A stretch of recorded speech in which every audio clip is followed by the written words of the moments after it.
Alors il est important de vous dire que je réponds de ma place, donc de directrice de service et de référente laïcité citoyenneté, sur cette question qui est très large et très vaste. Alors il est important d'abord de bien nommer les choses, comme dirait Albert Camus, ne pas bien nommer les choses, c'est ajouter au malheur du monde. De quoi parle-t-on lorsque nous parlons de racisme et d'antisémitisme?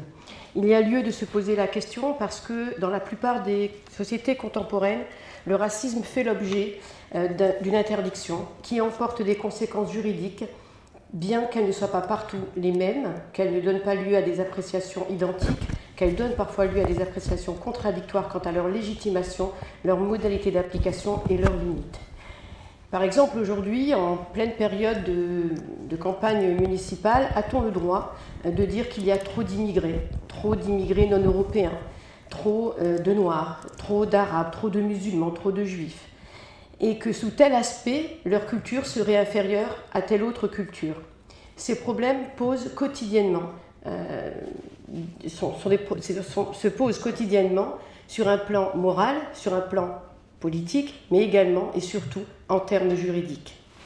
Alors, rappelons d'abord que la présence du mot race dans la législation française a fait l'objet de débats et de polémiques depuis plusieurs années, en raison de la coloration péjorative que ce terme comporte et qui par extension est devenu synonyme d'une idéologie, celle du racisme. En 2012, le candidat à la présidence, François Hollande, avait affirmé « Il n'y a pas de place pour la race au sein de notre République ». Ce mot, aujourd'hui, n'existe plus au sein du Code pénal et au sein du Code de procédure pénale, et également dans le cadre de la loi du 29 juillet 1880 relatif à la liberté de la presse. Ce mot reste cependant présent au sein du préambule de la Constitution du 27 octobre 1946, mais il a été retiré depuis le 12 juillet 2018 de l'article 1er de la Constitution de 1958, remplacé par le mot sexe, pour réaffirmer l'égalité entre les femmes et les hommes. Étienne Balibar, philosophe et professeur émérite, dans son ouvrage « La construction du racisme », nous indique que le racisme implique la refonte de l'idée même d'humanité, où l'accent avait été officiellement mis sur l'égale dignité des êtres humains et sur l'indivisibilité de l'espèce humaine. Si vous allez prendre un dictionnaire, le Larousse par exemple, communément, le racisme, lui, va être défini comme une idéologie fondée sur la croyance qu'il existe des groupes humains de nature différente, de races hiérarchisées. Pour Ferdinand Mélin-Soucramagnan, professeur de droit public à l'Université de Bordeaux, et Frédéric Potier, préfet en mission de service public au sein de la délégation interministérielle de lutte contre le racisme, l'antisémitisme et contre la haine anti-LGBT, qui sont tous deux auteurs d'un ouvrage contre le racisme et l'antisémitisme que je vous invite à lire, c'est cette vision de l'humanité divisée en races qui a pu justifier successivement en Europe l'esclavagisme, le colonialisme, puis le nazisme. Par extension, aujourd'hui, le racisme désigne une attitude d'hostilité à l'égard d'une catégorie déterminée de personnes qui reposent sur des préjugés en leur attribuant systématiquement des caractéristiques négatives. Mais alors, comment se traduit ce racisme? Que va concrètement sanctionner le droit? Ce sont des propos, des menaces, des injures, des comportements qui peuvent aller de l'évitement à la persécution jusqu'à des modes de fonctionnement institutionnels comme la ségrégation par exemple. Mais le racisme, c'est aussi des discours idéologiques et doctrinaires porteurs de haine. Il n'y a pas en réalité de définition universelle et absolue du racisme, mais cela reste un phénomène unifié, cependant protéiforme, car il peut s'attaquer à plusieurs cibles. Nous avons le racisme anti-musulman, anti-juif, anti-chrétien, anti-noir, anti-blanc parfois. Voilà donc ce que l'on peut dire en partie pour le racisme. Concernant l'antisémitisme, il est défini, lui, comme une attitude d'hostilité et de haine à l'égard des juifs, considérés comme un groupe humain spécifique et homogène. C'est un fait social humain qui existe depuis l'Antiquité de par des raisons d'abord religieuses, puis le terme a été créé dans le monde germanique à la fin du XIXe siècle, puis s'est répandu dans un contexte d'expansion des idéologies nationalistes et racistes en Europe. En France, l'antisémitisme a aussi connu son paroxysme, notamment avec l'affaire Dreyfus, mais aussi avec l'arrivée en 1936 de Léon Blum à la tête du Front populaire. Alors, au cours de la Seconde Guerre mondiale, comment ne pas en parler, les Juifs ont été persécutés et ont fait l'objet d'une politique d'extermination. 6 millions de Juifs d'Europe ont été exterminés, dont 1,5 million d'enfants. Aujourd'hui, malgré tout le travail de mémoire qui a été effectué, l'action éducative et pédagogique menée, l'accompagnement auprès des plus jeunes, des adultes, l'antisémitisme n'a pas disparu en Europe. Les stéréotypes, les préjugés persistent. Ils restent alimentés et propagés par des idéologies radicales, parfois politiques, parfois religieuses, qui amènent à un sentiment de haine et qui peut amener jusqu'à la conduite d'un processus criminel. L'antisémitisme est donc, et c'est comme ça qu'on doit le définir, et c'est comme ça que la loi le voit, comme un comportement qui relève du racisme dirigé contre les personnes juives ou supposées telles. Alors si on peut définir l'antisémitisme et le racisme, c'est qu'une distinction est possible.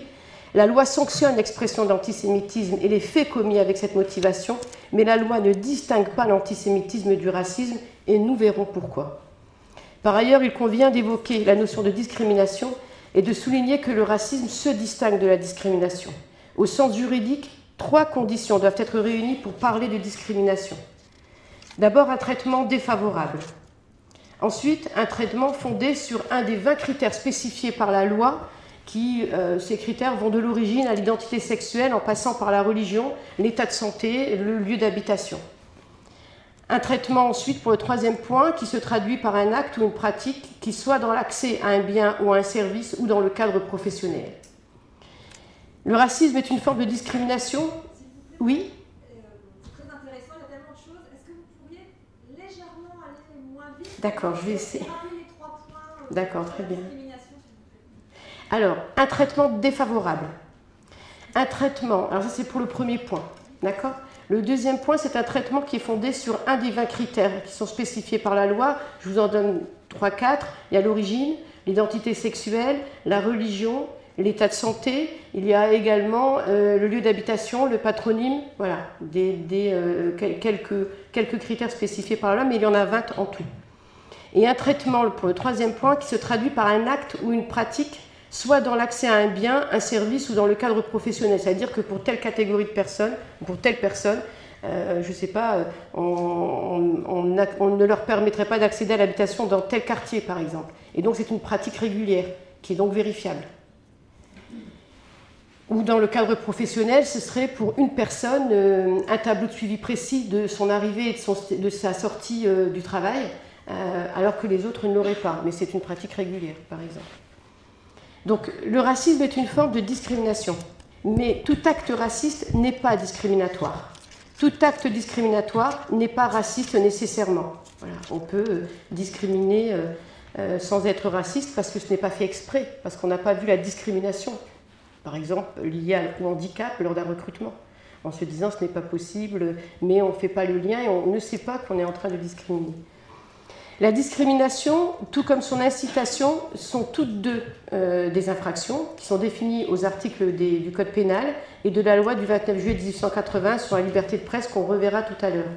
Mais la discrimination irradie à d'autres domaines du droit et le juge pénal n'est donc pas le seul compétent pour juger des actes discriminatoires. Alors je vous propose d'en arriver un peu aux chiffres. En tout cas ceux qu'on a en notre possession et que vous avez dû voir puisque récemment cela avait fait l'objet d'un communiqué de presse de la part du ministère de l'Intérieur. En 2019, selon le ministère de l'Intérieur, 687 faits à caractère antisémite ont été constatés contre 541 en 2018, soit une augmentation de 27%.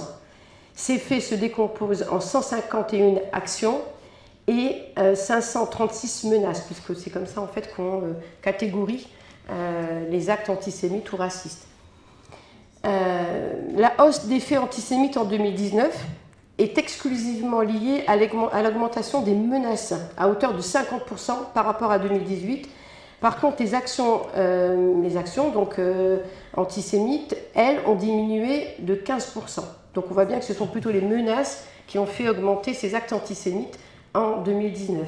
Les faits les plus graves, les atteintes aux personnes, sont même en net recul, 44%. S'agissant des faits antichrétiens, leur nombre est stable sur l'année, 1052 faits recensés qui se décomposent en 996 actions et 56 menaces. Les actions décomptées consistent essentiellement là aussi aux atteintes aux biens à caractère religieux.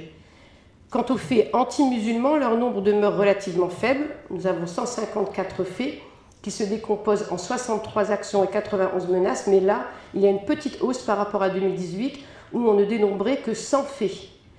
Là encore, l'essentiel des actions concerne des atteintes aux biens religieux. Alors là, pour les agissements à caractère raciste et xénophobe, ils ont augmenté en 2019, avec 1142 faits comptabilisés contre 496 en 2018. Et pour l'essentiel, là aussi, ces faits relèvent de la catégorie des menaces 977.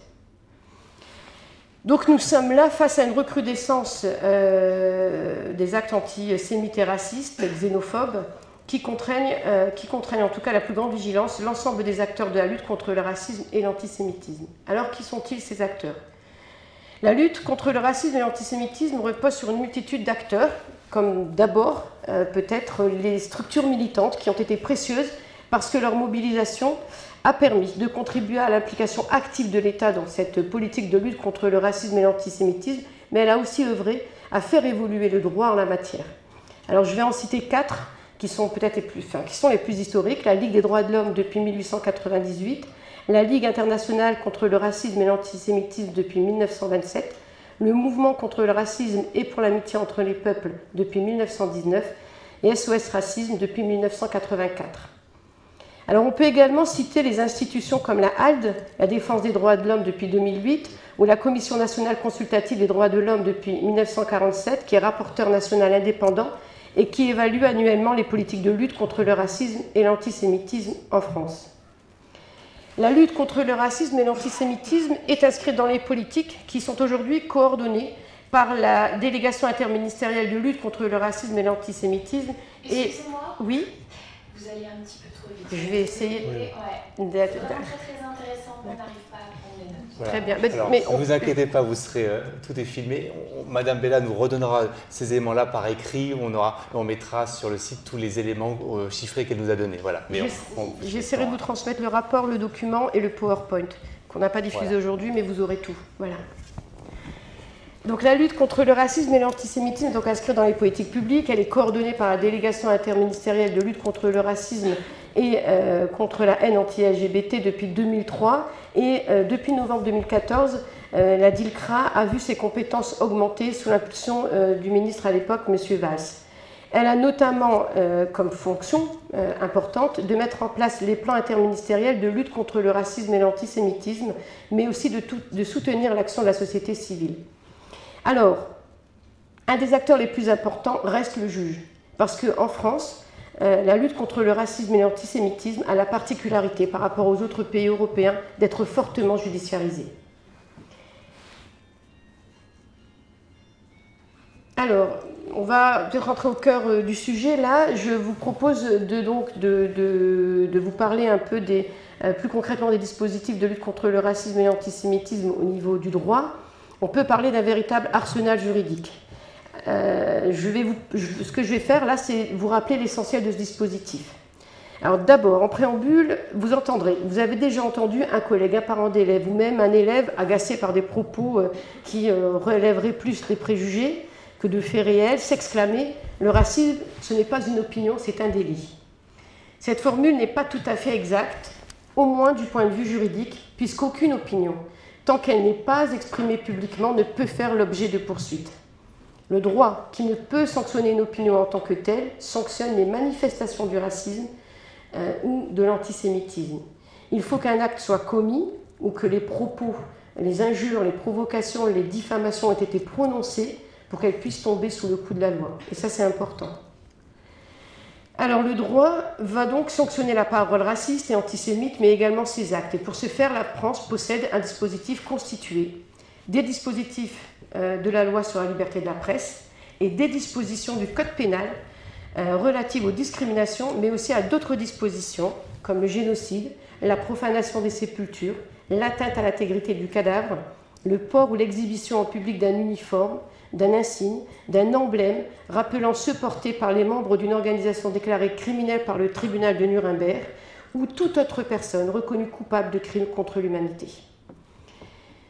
Je propose d'aller un peu plus en profondeur sur le premier élément du dispositif français de lutte contre le racisme, qui sont les dispositions de la loi sur la liberté de presse du 29 juillet 1881. On remonte très loin. Alors, le traitement judiciaire du racisme et de l'antisémitisme a directement à voir avec les libertés, nos libertés fondamentales, puisque nous évoquons la liberté de la presse. D'abord, celle d'opinion, affirmée dès la Déclaration des droits de l'homme et du citoyen de 1789, qui énonce en son article 10 que nul ne doit être inquiété pour ses opinions, même religieuses. Mais comme toute liberté fondamentale, elle comporte cependant des limitations strictes, déjà énoncées dans ce même article 10 de la Déclaration des droits de l'homme et du citoyen. Cette liberté est en effet garantie, pourvu que sa manifestation ne trouble pas l'ordre public établi par la loi.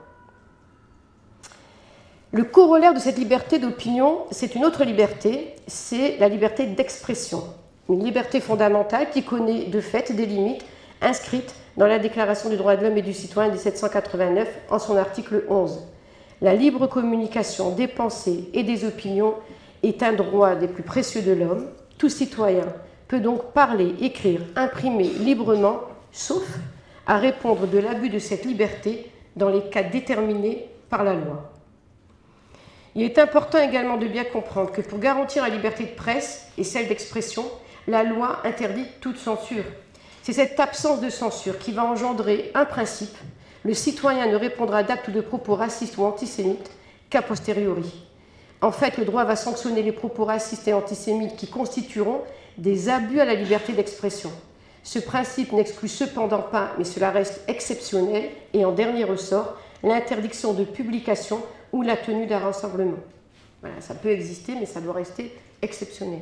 En général, on laisse faire, et ensuite, on constate l'abus finalement de liberté d'expression ou de manifestation.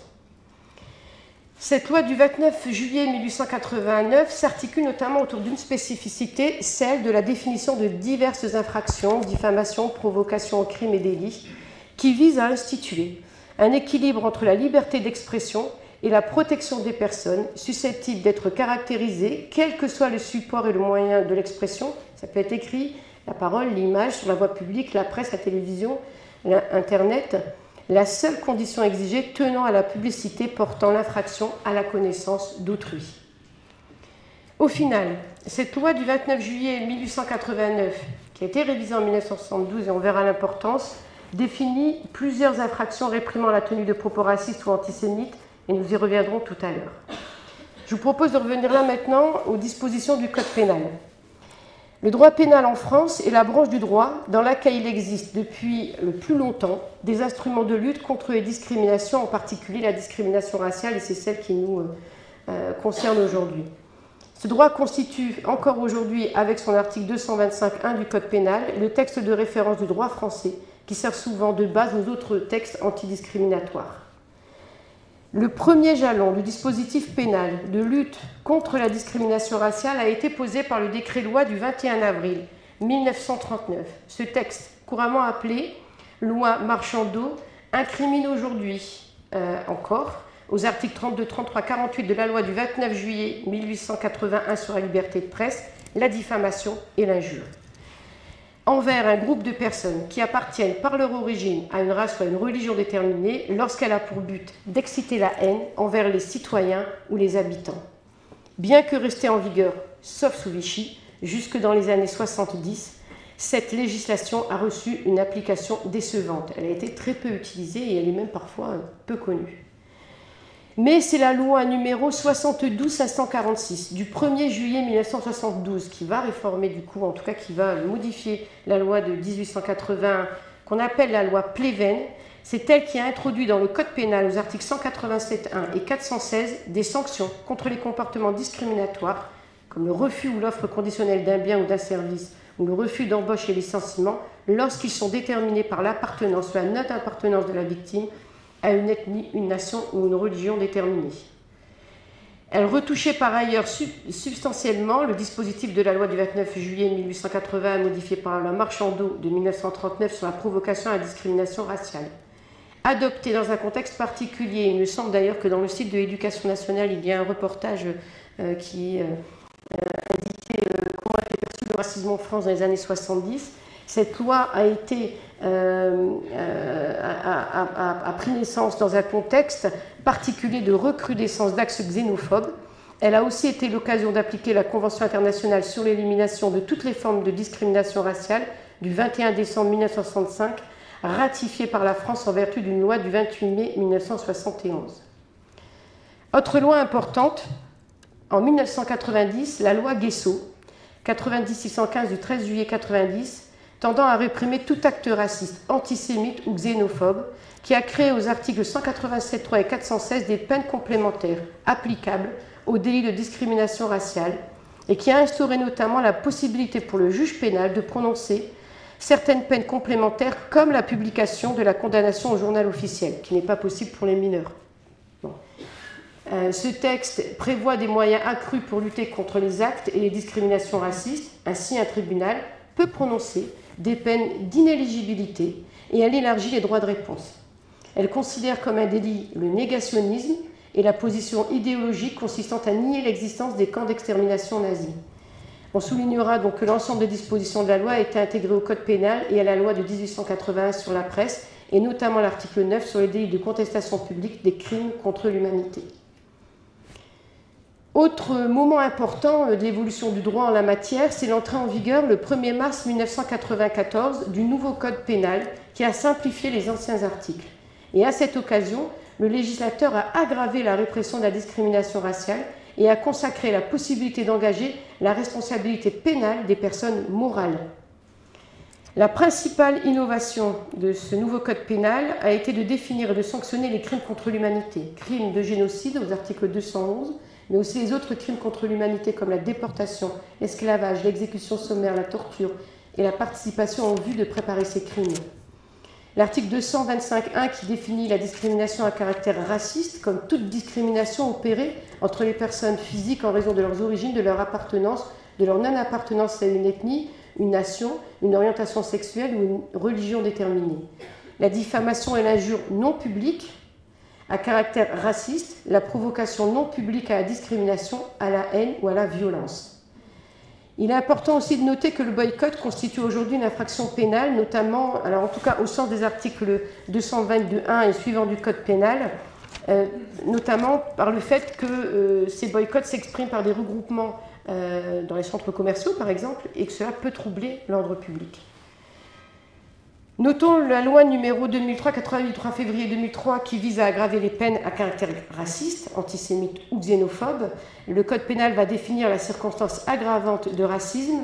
Les peines encourues pour un crime ou un délit sont aggravées lorsque l'infraction est commise en raison de l'appartenance, de la non-appartenance vraie ou supposée de la victime à une ethnie, une nation, une orientation sexuelle ou une religion déterminée. Les peines sont donc plus sévères selon la motivation de l'auteur et de l'infraction. Le même mécanisme existe d'ailleurs pour les autres crimes de haine, comme l'homophobie ou la xénophobie. Alors, je vais vous donner un exemple un peu plus concret. La violence avec ITT de plus de 8 jours, alors une interruption temporaire de travail de plus de 8 jours, c'est 45 000 d'amende et 3 ans de prison. Si l'acte a un caractère antisémite ou raciste, ce sera 5 ans de prison et 75 000 € d'amende. Autre loi qui paraît important à signaler, celle du 16 novembre 2001 relative à la lutte contre les discriminations, qui a étendu le domaine de la discrimination pénalement réprimée à l'accès au stage et à la formation professionnelle. Elle a ajouté également, au motif de discrimination figurant à l'article 225.1 du Code pénal, l'apparence physique et le patronyme. En revanche, contrairement à ce que prévoit la directive racisme du 29 juin 2000, l'interdiction des discriminations indirectes n'a pas été inscrite au Code pénal. Alors, en modifiant l'article 2.1 du Code pénal, la loi du 9 mars 2004 a élargi aux menaces, vols et extorsions la liste des infractions pour lesquelles la circonstance aggravante à caractère raciste ou antisémite peut être retenue. En outre, elle a prévu une aggravation des peines lorsque le refus discriminatoire de fourniture d'un bien ou d'un service est commis dans un lieu accueillant du public ou aux fins d'en interdire l'accès. Ces peines sont alors portées à 5 ans d'emprisonnement et à 75 000 € d'amende. Voilà, donc on a un arsenal juridique qui est riche, je ne vous dis pas tout, il y en a d'autres comme le testing par exemple avec la loi pour l'égalité des chances du 31 mars 2006, mais elle est très peu utilisée. L'arsenal juridique est riche, il peut parfois apparaître comme une profusion de textes contre-productifs, mais en tout cas, il a le mérite, cet arsenal, de permettre une large prise en compte des faits et des propos à caractère raciste qui peuvent émerger au quotidien. En résumé, donc, le droit va réprimer la parole raciste et antisémite. On va noter des infractions de différents propos qui vont de l'injure raciste, qu'elle soit publique ou non, la diffamation raciste, la provocation à la discrimination et à la haine raciste, le délit d'apologie de crime, la contestation des crimes d'un ou plusieurs crimes contre l'humanité, la pénalisation de la négation des crimes autres que la Shoah. Et puis, elle réprime également les actes racistes et antisémites, et elle vient, en tout cas, permettre l'aggravation de nombreuses infractions du fait de la motivation raciste et antisémite de leur auteur. Voilà. Alors, concrètement, comment ça se traduit? Ça se traduit lorsque une personne va faire un dépôt de plainte, qu'on est en mesure de qualifier, parce qu'il est extrêmement difficile, et je vous en dirai quelques mots tout à l'heure en vous donnant les chiffres, il est extrêmement difficile de faire la preuve d'un acte raciste, et d'ailleurs, les juges n'aiment pas trop ce terme de racisme. C'est difficile d'apporter les preuves, et donc il y a beaucoup finalement de plaintes qui ne vont pas jusqu'au bout. Je vous en dirai un peu plus. Mais en tout cas, la sanction pénale, elle est de deux niveaux. Soit il y a une alternative aux poursuites, soit il y a des poursuites. Et dans les mesures d'alternative aux poursuites qui sont souvent utilisées pour des propos ou des actes racistes de faible gravité, est-ce qu'on peut véritablement juger d'actes ou de propos racistes de faible gravité? Mais en tout cas, ça existe. On a un panel de réponses pénales du point de vue des mesures alternatives. Ça va du rappel à la loi, qui peut être écrit ou oral, l'orientation vers une structure sanitaire, sociale ou professionnelle, avec l'obligation d'accomplir un stage, on a des stages de sensibilisation, voilà, la régularisation de situations constitutives de l'infraction, la réparation du dommage causé, une médiation pénale, une composition pénale, une injonction thérapeutique parfois quand c'est sous le coup, par exemple, de stupéfiants, d'alcool ou autre.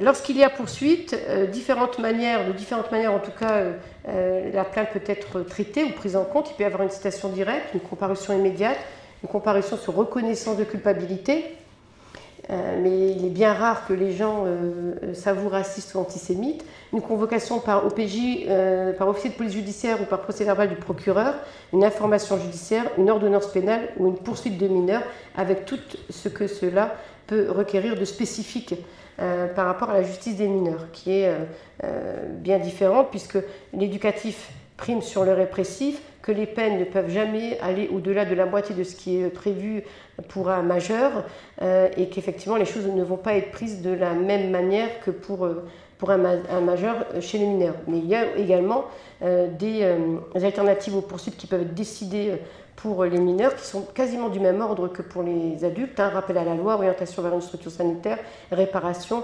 régularisation de la situation au regard de la loi ou du règlement, médiation, composition pénale. Et puis après, il peut y avoir des mesures éducatives ou des sanctions éducatives qui peuvent être, elles, de différents ordres, comme un avertissement solennel, une liberté surveillée, un placement en établissement, en CER, en centre éducatif fermé. Il peut y avoir également une mise sous protection judiciaire, une mesure d'aide, une mesure d'activité de jour. Enfin, je ne vais pas tout vous citer, mais en tout cas, on a aussi un panel de mesures, et je ne vous les citerai pas tous, puisqu'en plus, l'ordonnance de 45 a été abrogée en septembre 2019, et qu'on va bientôt avoir, là, en mars ou en octobre, un nouveau code pénal de la justice des mineurs. On ne peut pas trop en parler, ce n'est pas encore définitif, mais voilà, tout ce qui existait avant existera différemment, mais existera, voilà, donc je ne vais pas tout vous citer concernant les mineurs. Ce que je vous propose, c'est peut-être de vous dire ce que la garde des Sceaux aujourd'hui, alors soit partir sur les chiffres, soit partir sur la politique générale du garde des Sceaux. Peut-être, je ne sais pas, il nous reste un peu de temps. 5-6 minutes. 5-6 minutes. Alors, je vais peut-être partir sur quelques chiffres concrets en conclusion, qui viendront tout de même relativiser la force de l'arsenal juridique. Les statistiques du ministère de la Justice en notre possession, qui datent de 2017, nous disent qu'il y a eu 6122 affaires qui comportent une ou plusieurs infractions commises en raison de la religion ou de l'origine de la victime, qui ont été donc orientées par les parquets, avec une diminution respectivement de 22% des affaires et de 20% des auteurs par rapport à 2016. 5 675 personnes ont été mises en cause. Parmi ces 5 675 personnes, 8% étaient des mineurs et ils étaient majoritairement impliqués dans les atteintes aux biens. 41% des réponses pénales sont passées par une poursuite. 59% ont pris la forme d'une procédure alternative aux poursuites. Le rappel à la loi concerne 38% des auteurs qui ont fait l'objet d'une réponse pénale. La voie de poursuite la plus fréquente est la convocation par officier de police judiciaire qui concerne 21% des réponses pénales. Les affaires les plus graves ont fait l'objet d'une information judiciaire, 5% des réponses pénales seulement, et d'une comparution immédiate à hauteur de 3%. Le taux de classement sans suite par le parquet est très élevé et il représente une affaire sur deux. L'argument invoqué par le ministère tient souvent à l'impossibilité de poursuivre les auteurs. Dans 77% des cas, ce classement s'explique parce que l'infraction n'est pas suffisamment caractérisée. Cela interroge sur la manière dont sont conduites les investigations et dont est pris en compte le mobile raciste au moment du dépôt de plainte. En ce qui concerne les condamnations, en 2017, 565 infractions racistes ont donné lieu à des condamnations. Ce nombre est relativement stable sur les 5 dernières années. Mais on constate tout de même un fort taux de relax qui peut s'expliquer par la difficulté à démontrer le mobile raciste, donnant lieu à des requalifications par le tribunal. Ainsi, certaines infractions seront sanctionnées sans que la circonstance aggravante de racisme ne soit finalement retenue. Alors le parquet, en tout cas le garde des Sceaux dans sa politique générale du 21 mars 2018 a tout un paragraphe qui vient souligner l'importance accordée à la lutte contre toutes les formes de discrimination. La garde des Sceaux invite à consolider la cohésion républicaine en rappelant que notre pacte républicain exige en outre de lutter contre toutes les formes de racisme et de discrimination, y compris dans le cadre de l'accès à l'emploi et au sein du monde du travail. La garde des Sceaux entend que les parquets est une démarche proactive visant à favoriser la détection de ces actes et à permettre de dresser un état des lieux de chaque ressort. L'idée, c'est vraiment de voir là où il faut mettre les moyens pour lutter contre ce racisme et cet antisémitisme, mais aussi d'adapter la réponse pénale. Sur le plan procédural, le recours aux mains courantes en cette matière est prohibé. C'est-à-dire qu'aujourd'hui, le ministère de la Justice souhaite que ce ne soit plus des mains courantes, mais que ce soit des dépôts de plainte fermes qui soient acceptés. À l'audience, la peine complémentaire d'affichage de la décision judiciaire pourrait utilement être requise afin d'assurer la publicité des condamnations. Ça aussi, c'est quelque chose qui se perdait. Et le ministère de la Justice enjoint à ce que cette publicité des condamnations soit de plus en plus possible et réelle. Mais alors, toujours pour les mineurs, c'est évidemment pas possible et tant mieux. Alors, en dépit d'un arsenal législatif renforcé et de l'implication du ministère public pour apporter une réponse judiciaire systématique en cette matière, ces infractions continuent cependant à affecter les rapports sociaux et à porter atteinte aux valeurs essentielles de notre République. Donc le ministère continue à travailler, toujours en lien avec la DILCRA, parce que c'est bien une délégation interministérielle où il s'agit pour chaque ministère d'apporter sa pierre, sa contribution à l'édifice dans cette lutte contre le racisme et la discrimination. Le ministère de la Justice insiste sur le renforcement des partenariats avec les lieux de mémoire et finalement la dimension pédagogique auprès de ces personnes racistes et antisémites. On peut effectivement, alors il existe tout un panel et je vous invite vraiment à lire un petit ouvrage qui s'appelle « Contre l'antisémitisme et le racisme ». Il ne coûte pas cher, il coûte 4 €. Il est à destination des magistrats et on a tous les dispositifs existants en matière pénale contre les actes de racisme et d'antisémitisme, mais malgré tout, le ministère de la Justice, mais comme l'a dit le CRA, croit profondément en l'action éducative et en l'accompagnement des personnes qui aujourd'hui persistent dans l'expression d'actes ou de propos racistes et antisémites. Voilà. Merci beaucoup. Vous avez demandé de tenir en un temps contraint, donc voilà, on récupérera sans difficulté toutes les informations et on les mettra à disposition. Et puis dans l'intervention suivante, justement, on reviendra aussi en partie sur la manière de signaler et autres, en tout cas les outils qui ont commencé à être mis en place par l'Éducation nationale. Je retiens une chose importante dans ce que vous avez, parmi les choses importantes que vous avez pu dire une chose. D'abord le fait que dans la question des actes racistes et antisémites, la menace augmente beaucoup. On y voit, en lien d'ailleurs avec ce qui était dit ce matin, le rôle d'Internet, des réseaux sociaux. Et on voit que là, il y a peut-être un axe sur lequel nous devons travailler parce qu'on peut agir, on peut essayer d'agir différemment. Vous avez évoqué les lieux de mémoire aussi, qui effectivement aujourd'hui se lancent justement dans ce travail autour de la lutte contre le racisme et l'antisémitisme. Donc ça aussi, ça fera l'objet de développement dans l'académie, notamment à partir du mémorial de Roy et Allieu, mais je crois qu'on l'abordera rapidement tout à l'heure. Et puis aussi une chose importante, vous avez évoqué, et je crois que nous, pour tous les enseignants qui sont là, les chefs d'établissement, la question de ce qui doit être, ce qui est dit, et qu'effectivement dans le cadre du signalement, on ne peut sanctionner qu'effectivement que ce qui est dit, ce qui est prononcé. Et c'est important dans nos établissements, lorsque les enfants, les élèves tiennent des propos racistes, de bien noter cette parole de l'élève, en tout cas de l'avoir, parce que sans ça, il est difficile effectivement d'agir. Je suppose que le fait qu'il y ait beaucoup d'affaires classées sans suite, il y a en fait qu'on a du mal à caractériser ces choses. Tout à fait, oui. Il faut des témoins, il faut qu'il y ait des lieux, des heures, c'est très pointilleux parce que la limite entre... voilà, il n'y a pas de police de la pensée. Quelqu'un peut tout à fait l'être, on peut le voir par certains comportements, on peut avoir entendu que et parfois ne pas avoir l'ensemble des éléments qui permettent de caractériser. Surtout pour les infractions, c'est-à-dire qu'il y a des infractions qui sont... donc le fait que ce soit motivé par le racisme ou l'antisémitisme, ça vient aggraver la peine qui pourrait être encourue. Et là, c'est souvent... Alors au départ, c'est pris comme plainte, puisque c'est ce que demande la garde des Sceaux, c'est-à-dire qu'on soit... et le ministère de l'Intérieur, que les choses soient prises en compte, mais au fur et à mesure de l'instruction, les éléments ne sont pas suffisants et il arrive parfois que soit c'est classé sans suite, soit la personne ne sera jugée, condamnée, mais pas avec la circonstance aggravante d'antisémitisme ou de racisme. Et ça, effectivement, voilà. Et je voudrais aussi, vous avez demandé que donc 8% des affaires concernent des mineurs. Oui. Et vous avez parlé des atteintes aux biens. Est-ce que ça inclut, quand on dit atteintes aux biens, ça concerne aussi les profanations de cimetières, de lieux de... C'est ça, profanation voilà, de cimetières ou lieux de culte ou domicile d'une personne qui serait religieuse. Enfin voilà, on est plutôt sur ça. D'accord. Est-ce qu'il y a des questions? Oui.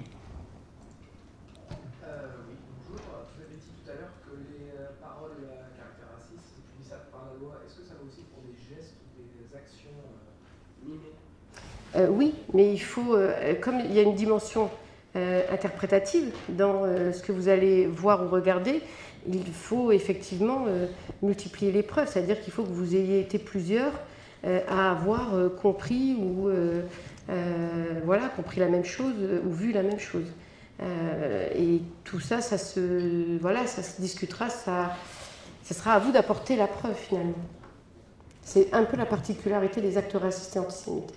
On dira un mot tout à l'heure sur le signalement, mais il y a un travail qui a déjà été fait auprès des chefs d'établissement avec des inspecteurs, justement pour, dans vos établissements, sensibiliser à la prise d'informations face à des élèves qui tiennent des gestes, savoir les décrypter, c'est pas facile, savoir les décrypter, pouvoir effectivement le dire et tout de suite voir avec les élèves ce qu'ils ont dit, faire réellement, ou leur faire prendre conscience et éventuellement après engager des choses. Mais, par exemple, un élève qui va de toute façon, un élève qui a été éduqué dans une ambiance, on va dire, familiale, où l'idéologie raciste ou antisémite est forte, et qui va un jour mimer un geste qui, je ne sais pas moi, la quenelle ou le geste d'Hitler, du salut hitlérien, il va le faire une fois, là ce ne sera peut-être pas très explicite parce qu'il va se débrouiller pour le faire au milieu d'une danse ou je ne sais quoi, mais s'il a été éduqué dans un cadre antisémite et raciste, il finira par tenir soit des propos ou faire d'autres gestes. Et en fait l'idée c'est de bien noter au fur et à mesure du temps les propos, les gestes que le mineur va faire. L'idée n'étant pas de l'enfoncer, c'est de travailler avec lui sur un plan éducatif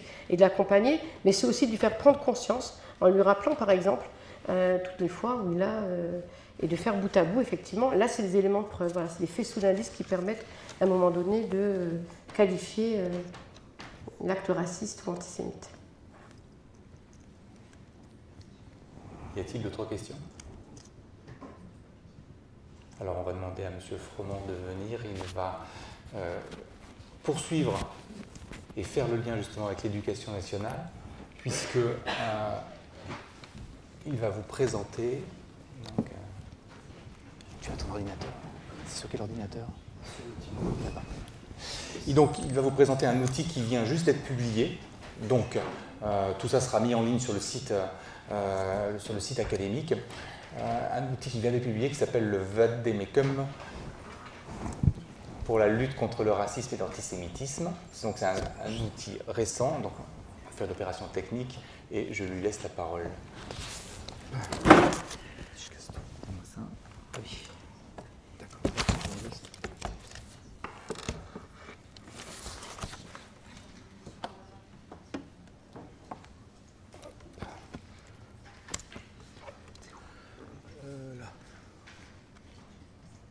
Et c'est le PDF Vademecum. Celui-ci là. Oui. Est-ce que ça se branche juste en jeu? Ah, c'est ça le micro.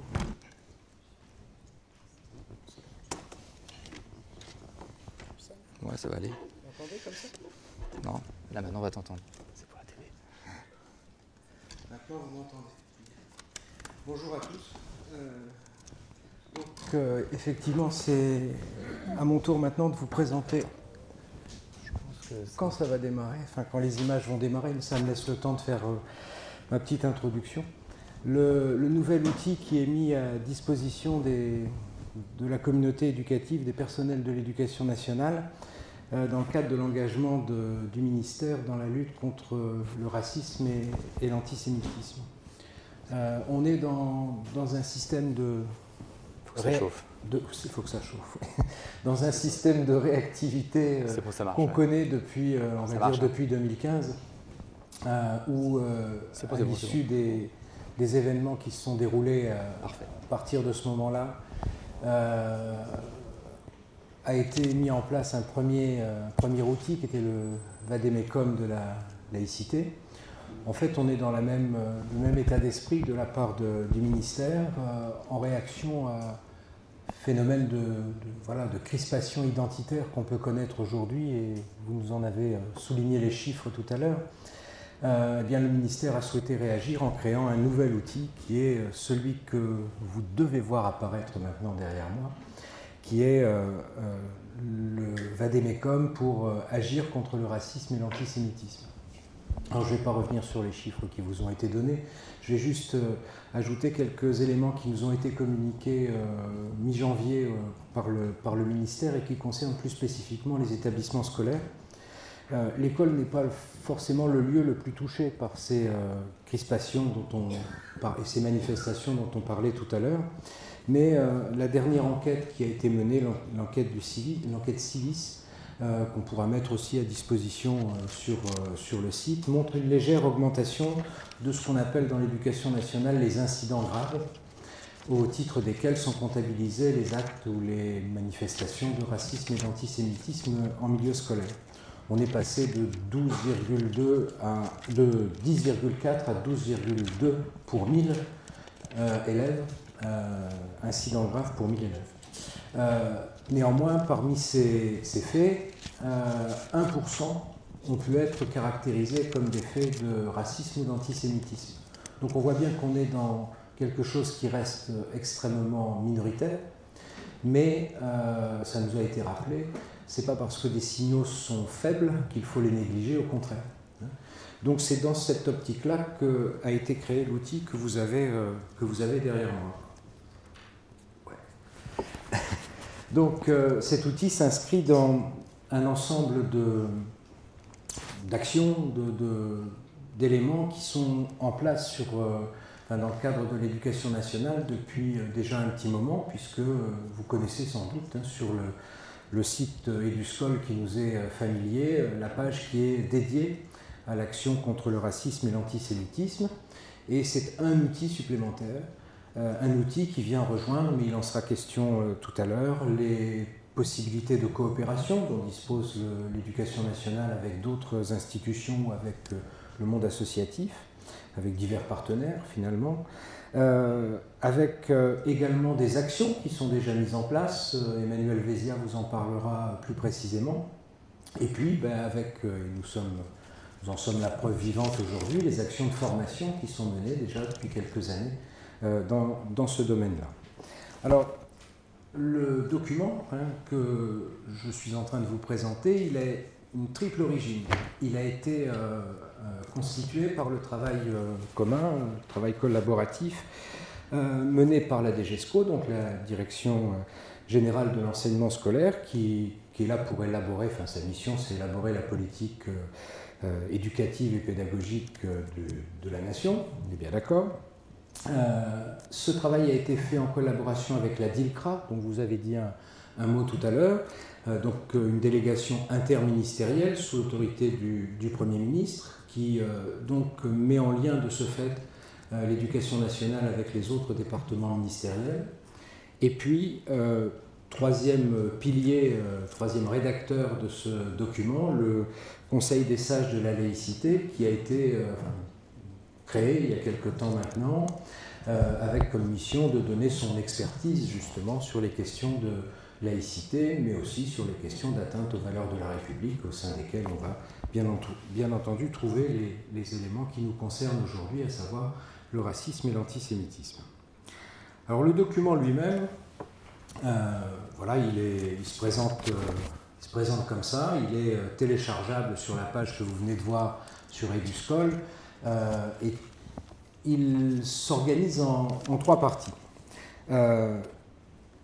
La forme, elle ne va pas être nouvelle pour vous, puisqu'elle est très proche de celle du vade-mecum de la laïcité. Il se présente sous forme de fiches, mais découpé, on va dire, en trois grandes entrées. Les premières fiches sont destinées, c'est ce que j'ai appelé là ici les enjeux, à assurer à tous les personnels de l'éducation une sorte de culture commune, c'est d'ailleurs le titre qui les regroupe, ce sont les 5 premières fiches, une sorte de culture commune autour des questions du racisme et de l'antisémitisme, être sûr que tout le monde s'accorde sur la même définition finalement de ce que sont ces manifestations. Les deux autres points concernent les actions que l'on peut mener pour lutter contre le racisme et l'antisémitisme, et ça se décompose en deux parties. Toute une série de fiches qui doit nous amener à avoir les outils pour réagir en situation quand on est confronté, enseignant, chef d'établissement ou tout autre personnel de l'éducation nationale, quand on est confronté à un acte raciste ou antisémite ou à une manifestation quelconque, comment réagir et selon quelle procédure. Et puis la deuxième partie, celle que j'ai appelée sur le côté, la petite étiquette prévenir, on n'est pas dans la même temporalité, on n'est pas dans la réaction immédiate face à un acte, mais on est dans une temporalité plus longue. Quels vont être les axes à suivre, les directions à prendre si on veut prévenir, si on veut éviter la récidive de ce genre de manifestation. Donc voilà un petit peu la philosophie de ce vade-mecum, et on va rapidement, puisque vous pourrez le retrouver facilement, je vous l'ai dit sur EduScol, on va essayer de détailler un petit peu. Alors, la toute première partie, celle qui correspond à cette idée de construire une culture commune, vous l'avez vu depuis ce matin, et puis ça a encore été rappelé à l'instant, ce sont des phénomènes d'une très grande complexité. Donc il y a besoin d'avoir un certain nombre de clarifications sur ces questions-là, et ces clarifications, au fond, elles sont organisées dans le vade-mecum en 5 fiches qui traitent finalement 4 points. Le premier point, c'est la question de la définition. Qu'est-ce qu'un acte ou une parole raciste? Qu'est-ce qu'un acte ou une parole antisémite? Et donc, vous avez toute une série d'éléments simples qui vont permettre de caractériser. On évoquait à l'instant l'importance de notre capacité à caractériser les faits auxquels on est confronté, eh bien ça c'est un des outils qui va être proposé. Le second point, et il est important parce que la mission première de l'école, c'est quand même, outre l'enseignement effectivement et l'éducation, c'est la protection des personnes et des enfants qui nous sont confiés. C'est d'être en capacité de mesurer les impacts d'un acte ou d'une parole antisémite ou raciste. Donc la deuxième partie va permettre justement de découvrir les différentes échelles auxquelles ces actes ou ces paroles peuvent avoir des conséquences. La troisième et la quatrième fiche, là je vais passer plus rapidement, mais c'est de façon moins détaillée que vous ne l'avez fait tout à l'heure, la confrontation de ce que l'on peut constater avec la loi, et avec la loi dans une perspective, c'est le cas de la fiche numéro 4, dans une perspective des textes internationaux dans lesquels s'inscrit la France. Et enfin, la dernière fiche, c'est l'état des lieux de l'école face à ces questions, c'est-à-dire quels sont les outils qui existent déjà, quels sont en particulier les outils de mesure. J'évoquais tout à l'heure un certain nombre d'enquêtes chiffrées, vous y trouverez référence dans cette fiche-là. Donc ça, cette toute première partie, elle est informative pour que chacun d'entre nous ayons finalement les mêmes références, les mêmes armes pour affronter le cas échéant des manifestations de ce racisme ou de cet antisémitisme. La seconde partie, qui est de loin la plus conséquente dans le vade-mecum, elle est destinée à traiter des situations spécifiques auxquelles on peut être confronté. Alors, on va distinguer dans cette partie, qui va de la fiche 6 à la fiche 17, on va distinguer deux grandes sous-parties. Deux fiches qui vont traiter le cadre général, c'est-à-dire qui ne sont pas attachées à des types de situations en particulier, mais qui vont nous permettre, on va le voir, de définir une gestion commune de l'ensemble des situations. Et puis la deuxième partie, donc des fiches 8 jusqu'à 17, là on est dans des cas concrets très précis où on va distinguer, catégoriser en quelque sorte les situations auxquelles on peut être confronté. Je reviens sur la fiche 6 et 7. Ces deux fiches fixent un cadre général et un cadre général qui s'articule toujours autour des deux idées dont on a déjà parlé finalement. La première chose à faire, c'est la fiche numéro 6 qui va nous permettre de nous y retrouver dans ce domaine-là. Ça va être d'être en mesure de caractériser les faits auxquels on est confronté. Vous avez évoqué ça tout à l'heure. Hein, il est important, y compris pour les suites que ça peut avoir, j'allais dire, dans votre domaine et non plus dans le nôtre cette fois-ci, de pouvoir dire clairement ce à quoi on a été confronté, ce que l'on a pu constater. Et pour ce faire, les éléments de caractérisation ont été mis sous la forme, donc là j'imagine, enfin je sais pas, je vois pas derrière, mais j'imagine que c'est difficilement lisible, mais vous le retrouverez facilement à la page 24 de mémoire du vade-mecum, une sorte, une carte mentale qui permet justement de pointer les questions à se poser et les éléments qu'il faut prendre en compte pour caractériser complètement, finement, les situations auxquelles on est confronté. Donc être capable de décrire l'incident tel qu'il s'est passé, de qualifier cet incident, c'est-à-dire de voir quelles sont ses dimensions, et puis également de déterminer les enjeux, les impacts, qui a été impacté, de quelle façon, à quel moment, etc. etc. Donc cette fiche-là, elle va pouvoir être utilisée pour l'ensemble des situations qui vont être développées dans les fiches suivantes.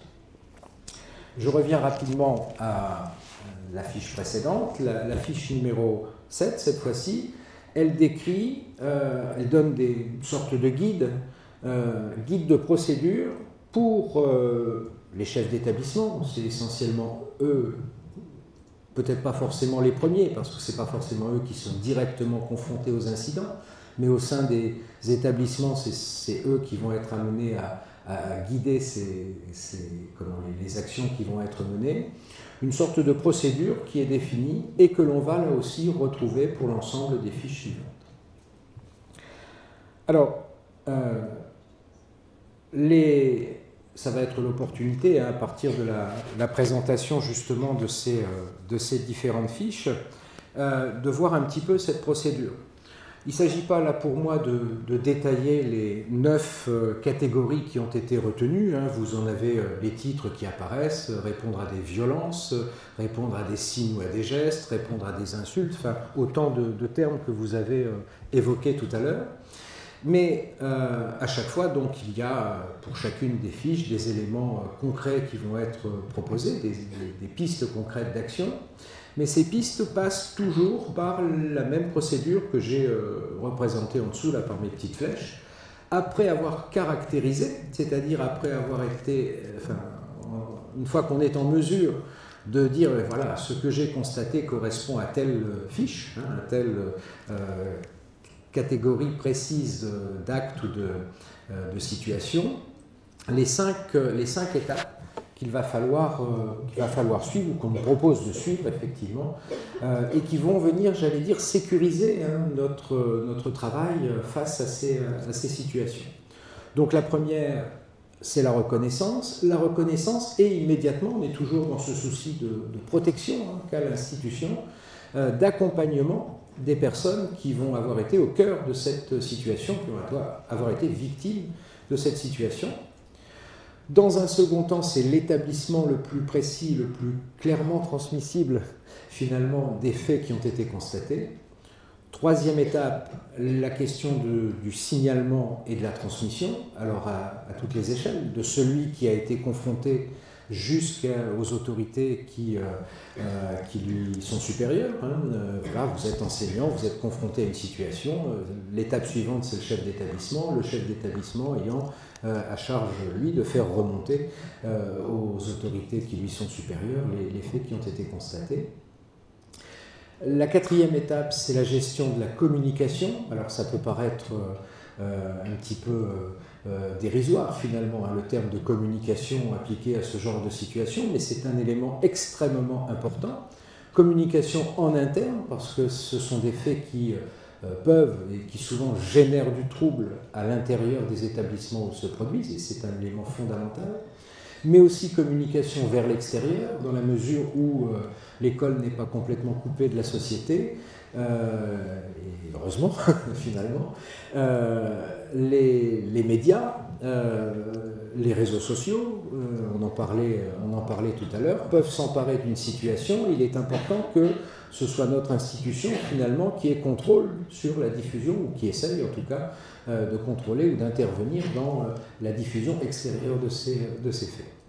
Et puis, la dernière étape, bien entendu, c'est l'étape de, voilà, j'ai appelé responsabiliser et sanctionner, c'est-à-dire quelles mesures doit-on prendre à l'échelle de l'établissement, voire au-delà de l'établissement, bien entendu, face à telle ou telle situation. Donc, pour chacun des cas concrets qui sont traités là ici, on va retrouver un guide, quelque chose qui va nous donner les outils nécessaires pour traiter ces différents éléments. Pour la toute dernière partie, je vais être encore plus bref, puisque ce sera finalement Emmanuel Vézia qui va en parler tout à l'heure. La dernière partie, je vous évoquais deux temporalités. On n'est plus dans la réaction, mais on est, voilà, tel ou tel incident, événement, situation s'est créé dans l'établissement. À terme, à moyen terme, à long terme parfois, qu'est-ce que l'on peut faire, qu'est-ce que l'on peut mettre en place pour prévenir la récidive, pour accompagner la communauté qui a été le théâtre de tel ou tel événement ou acte raciste ou antisémite. Donc là, on est dans des éléments que vous avez, voilà, que j'ai résumés en trois petites pastilles, là, ici. Que peut-on faire et quelles sont les pistes d'action au niveau des enseignements? Et dans le Vademecum, ça c'est une petite nouveauté par rapport au Vademecum de la laïcité, il y a vraiment un pont qui est fait avec les programmes scolaires, toutes disciplines confondues, c'est-à-dire comment dans les disciplines on peut aborder les questions de racisme et d'antisémitisme. La deuxième dimension, c'est sur la vie scolaire, c'est-à-dire dans le fonctionnement au quotidien et hors la classe des établissements, quelles actions peuvent être menées. Et puis, c'est surtout là-dessus, je pense, que Emmanuel parlera tout à l'heure, les actions éducatives et les différentes options, les différentes opportunités qui nous sont offertes d'agir, là pour le coup, sur le plus long terme, dans ce domaine-là. Voilà. Donc, l'idée, c'était de vous présenter ce qui est maintenant un outil à disposition de tous et qui est vraiment, je crois, un outil opérationnel. On a là quelque chose dont chacun peut facilement s'emparer et qui, oui, je reviens là-dessus, qui sécurise notre situation devant des situations qui peuvent être parfois des situations complexes. Voilà. Y a-t-il des questions? Tu as été complet. Impeccable. Bon, écoutez, de toute façon, ce VADB, comme il est disponible sur le site, comme l'a indiqué Eric, nous on le mettra évidemment en ligne. Il va être envoyé avec un message au chef d'établissement et vraisemblablement accompagné d'une capsule vidéo qui résumera les entrées et les explications autour de ce VADB comme tel que l'a fait effectivement Eric. On dispose là effectivement d'un outil très intéressant et donc ça fait évidemment le lien avec ce que nous allons travailler maintenant, c'est effectivement comment dans les établissements apporter une réponse pédagogique, plutôt en prévention en l'occurrence, à travers la mise en œuvre de semaines ou de journées particulières. Donc je vais demander à Bertrand Belvalette, qui est professeur au lycée Lamarck d'Albert, de venir, et puis à Emmanuel Vézia aussi, qui est professeur d'histoire-géographie au lycée Pierre Méchain de Laon, mais qui est le référent mémoire et citoyenneté. Alors, pour information, depuis janvier 2018, le référent mémoire et citoyenneté dans l'académie est chargé justement de coordonner toutes les actions pédagogiques autour de la lutte contre le racisme et l'antisémitisme. On va demander à M. Froment de laisser sa place. Pardon.